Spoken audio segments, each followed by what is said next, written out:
¿Cuál es el mecanismo de acción del calcio en la contracción muscular? Bueno, recordemos que el calcio es uno de los elementos más importantes para la contracción muscular. Tratando de abreviar, en el caso del músculo esquelético, podemos ponerlo como ejemplo, el calcio es el principal factor que va a determinar que se realice la contracción muscular.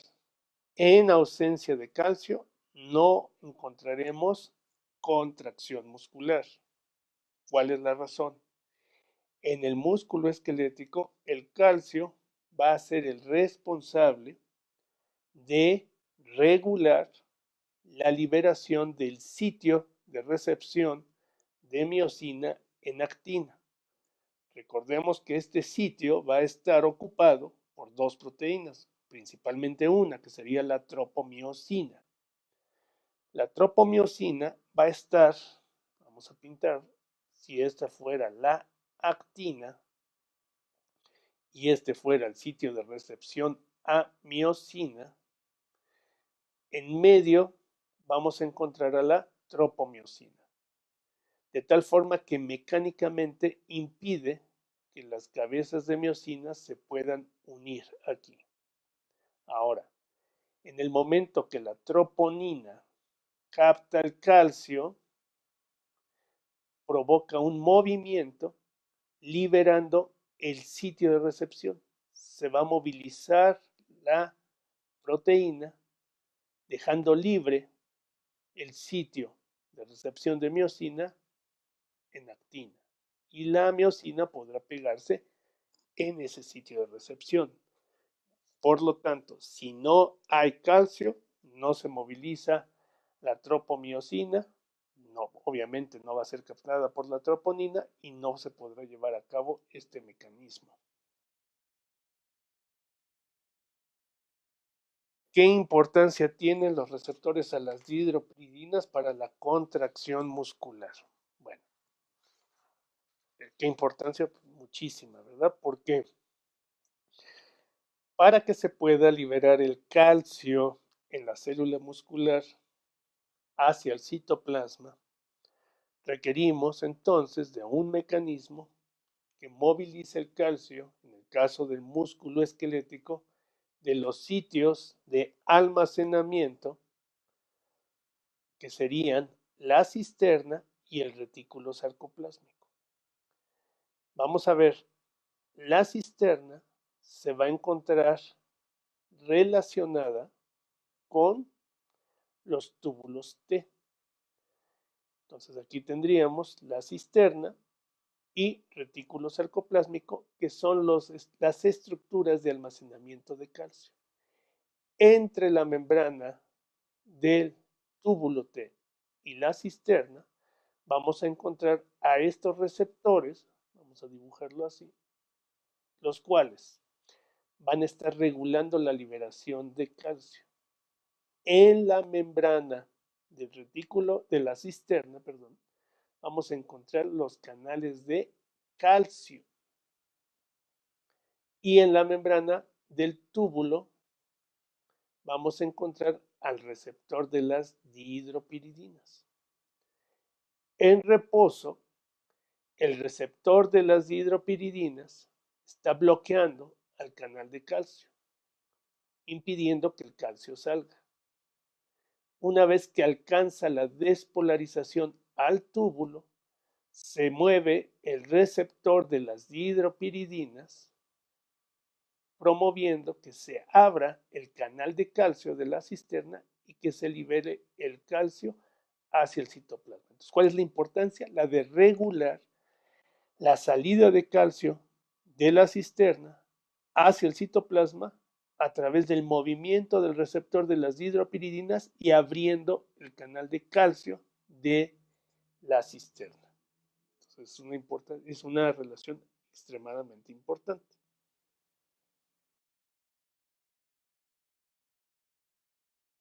¿Qué longitud tienen las sarcómeras en el tono basal? La misma a la que se genera 100% de la tensión. 2 micrómetros. Dice, si es así porque tiene esa longitud, si es el tono basal, nos interesa generar una tensión máxima. A ver, creo que estamos confundiendo dos conceptos aquí. A ver, vamos a pasar entonces a músculo. Entonces, yo tengo una sarcómara delimitada por los discos Z. En esta sarcómera vamos a tener la unidad funcional básica del músculo, que va a estar constituida por los miofilamentos, filamentos gruesos, que están en paralelo con filamentos delgados. La longitud de la sarcómera va a determinar en parte la fuerza de contracción. Si la sarcómera tiene una longitud más pequeña, vamos a estar hablando de que se realizó un efecto de contracción de la sarcómera y por ende una contracción de el músculo.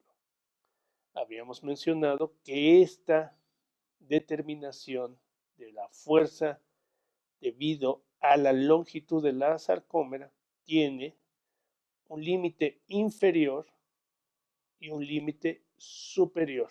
Es decir, tengo un nivel en el que si la sarcómera se encuentra a una distancia tal, a una longitud tal, que se desfacen filamentos gruesos de los filamentos delgados, tendré cero de fuerza.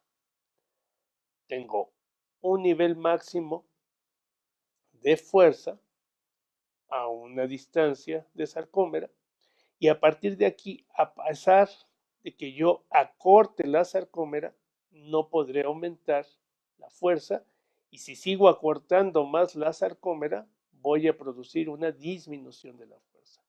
Entonces, sí, punto número uno, hay una relación entre la longitud de la sarcómera y la fuerza que hace esta por su contracción.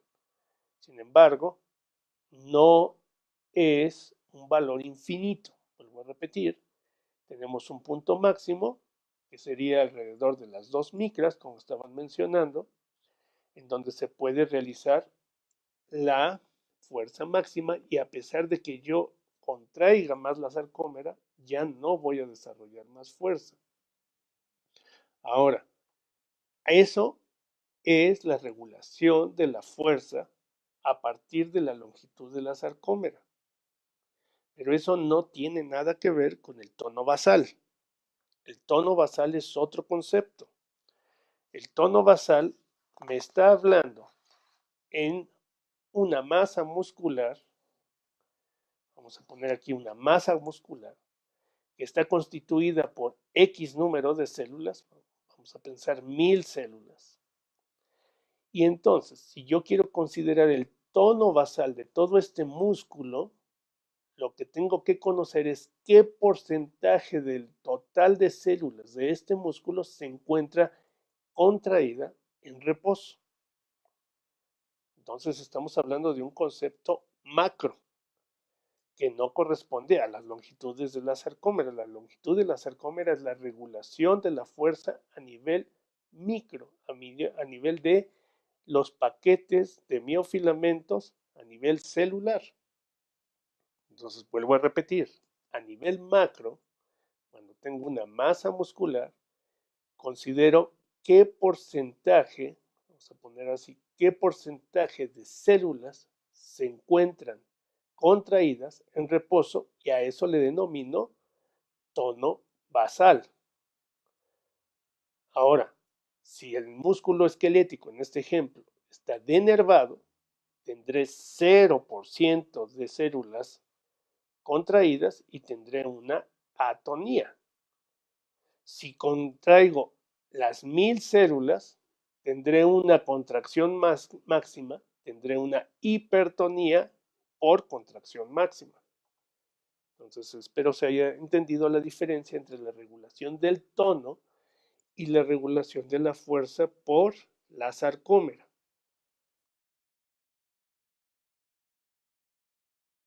¿Cuál es la diferencia entre una contracción isométrica y una isotónica? Bueno, recordemos que este es un concepto simple, pero muy importante. Si nosotros tenemos un músculo y este músculo lo tenemos nosotros delimitando su longitud, ajá, podemos ver si el músculo sufre acortamiento o no. Entonces, lo primero que decimos, cuando un músculo se contrae provocando acortamiento de los extremos, entonces a eso le vamos a denominar una contracción de tipo isotónica. Pero si se contrae y lo que provoca es un aumento del tono sin acortamiento de los extremos, entonces sería una contracción isométrica. Entonces, isométrico nos está hablando de que no cambió la longitud del músculo, pero sí aumentó su tono. Isotónico no cambia el tono, pero sí cambia la longitud. ¿Sí? Entonces, lo que tenemos que decir es, dependiendo del tipo de movimiento que vamos a realizar, si nosotros estamos cargando algo con cierto peso, no podemos realizar el acortamiento del músculo. Pero si nosotros vamos a realizar un movimiento, una flexión, entonces ahí vamos a mover el hueso para activar la articulación y entonces sí va a haber acortamiento. Entonces es muy importante entender que uno va a desarrollar la fuerza con movimiento y otro una fuerza sostenida. Sistema eferente gamma. El sistema eferente gamma está relacionado con la respuesta que van a tener los nervios de los propios receptores para poder darse el arco reflejo de respuesta, ¿verdad? Habíamos dicho que, por ejemplo, si se activa el órgano tendinoso de Golgi, la respuesta refleja va a ser al estarse aumentando la tensión del órgano del Golgi que está situado y entre la masa muscular y el tendón, para poder liberar esa tensión, vamos a tener como respuesta la relajación muscular. Y en el caso de las fibras extraorsales, vamos a tener que detectan el estiramiento de la masa muscular. Por lo tanto, ante un estiramiento súbito, la respuesta será una contracción muscular y en este caso vamos a tener una regulación por este tipo de motoneuronas.